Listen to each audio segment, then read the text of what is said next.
So in the run up to the weeks or months just before Robbie Lawlor is murdered, what's he doing then? He's certainly under threat, and he's moving around the country. He has a girlfriend which is also another part of the story that's unexpected, I suppose. Tell us what's happening just in the weeks, I suppose, before he gets shot in Belfast. Yeah, really scary stuff is happening. Obviously, Keane Mulready Woods is murdered. Information comes in very quickly about where that has happened. Crime scene is closed off. This is a huge national story. The Taoiseach, Leo Varadkar at the time, visits Drogheda. This is really significant. This is a town at war. And Robbie Lawlor doesn't go to ground. Yeah. He hangs around quite confidently in the town, goes in for a drink, in pubs. He's showing his presence. He then does start to spend more and more time in Belfast, where he's operating as a sort of a drug collector for gangs. And it appears he's also looking to collect money owed to his dead brother-in-law, Richie Carberry, which he believes is owed to him. And he's on social media, and he's out and about in the Cathedral Quarter, and he's conducting a relationship with a very middle-class businesswoman who is working around the legal profession, shall we say. Yeah. A woman who was identified months previous by the Gardaí, who believed that she may be under threat by Lawlor, because they witness outside or near a Garda station or a courtroom one day how Lawlor approaches her car and puts a flower into each 4 doors. Right.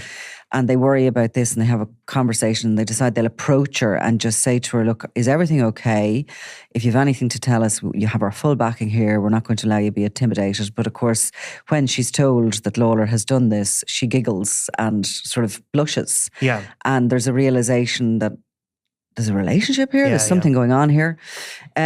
So this woman is actually due to, or certainly the PSNI in the north were told in the aftermath of Robbie Lawlor's death, that this woman was due to travel to Belfast with his children to spend some time with him. And so that relationship is going on before the murder of Keane Mulready Woods and after it. Yeah.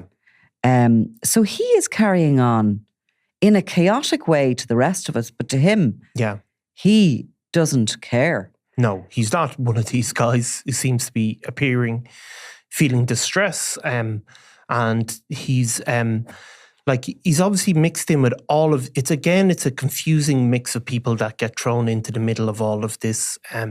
Because there's obviously the guys up the north who, like, the tradition was that the idea of a Dublin criminal going up to intimidate guys in a Republican area was, I mean, it would have been unheard of, surely, at one point, would it?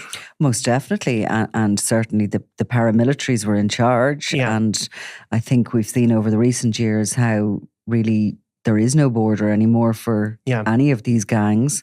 A lot of them are operating cross-border.